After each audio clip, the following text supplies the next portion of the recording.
certain exemptions and protections under the Constitution. This delicate balance between government regulation and institutional autonomy has led to several conflicts over the years. In the years leading up to the case, the Pramati Educational Cultural Trust had been facing increased scrutiny from the government. The government had been alleging that the trust was not complying with certain regulations, and that its institutions were not meeting the required standards. The trust, on the other hand, argued that the government was overstepping its bounds and interfering with its autonomy. The dispute between the Pramati Educational Cultural Trust and the government eventually reached the Supreme Court of India. The trust contended that the government's actions were violative of its constitutional rights, including the right to establish and administer educational institutions. The government, on the other hand, argued that its regulations were necessary to ensure that institutions maintained certain standards and did not compromise the quality of education. The Supreme Court heard the arguments of both sides and meticulously examined the relevant laws and regulations. The court was faced with a difficult task, balancing the competing interests of government regulation and institutional autonomy. In the next section, we'll delve deeper into the court's ruling and its implications for education in India. The hearings in the Pramati Educational Cultural Trust case were marked by intense arguments and counter-arguments. The trust's lawyers emphasized the importance of autonomy and independence for minority-run institutions, while the government's lawyers stressed the need for regulation and oversight. The judges, for their part, posed tough questions to both sides, seeking to clarify the complex legal issues at stake. As the hearings progressed, it became clear that the case was about more than just the Pramati Educational Cultural Trust. It was about the fundamental principles of education and governance in India.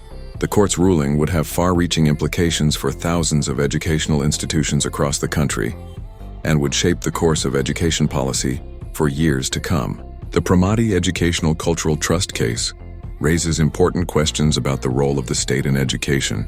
Should the government have a say in how institutions are run? Or should institutions be free to chart their own course? The answer to this question is not straightforward, and it's a debate that has been raging for decades. One of the key issues in the Pramati Educational Cultural Trust case was the extent to which the government could regulate minority-run institutions.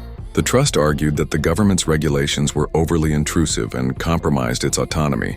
The government, on the other hand, claimed that its regulations were necessary to ensure accountability and transparency. The Pramati Educational Cultural Trust case also highlights the challenges faced by minority-run institutions in India.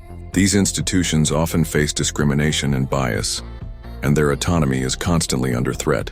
The case shows how these institutions have to fight to protect their rights and maintain their independence. As the case wound its way through the courts, it sparked intense debate and discussion about the future of education in India. Should education be controlled by the government, or should it be left to private institutions and individuals?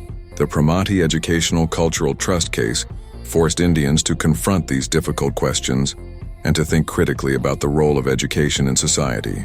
The Supreme Court's ruling in the Pramati Educational Cultural Trust case was a landmark judgment that sent shockwaves throughout the education sector. The court ruled in favor of the trust, holding that the government's regulations were indeed violative of the trust's constitutional rights. The judgment was hailed as a major victory for minority rights and institutional autonomy. The implications of the judgment were far-reaching and profound.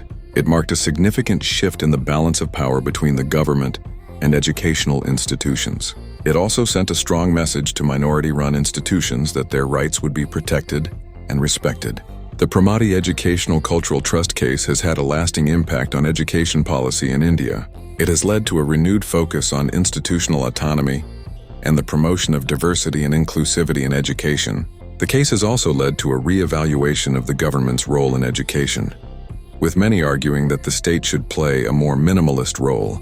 In the aftermath of the judgment, the Pramati Educational Cultural Trust continued to thrive, establishing new institutions and expanding its reach. The trust's victory was seen as a beacon of hope for minority-run institutions across the country.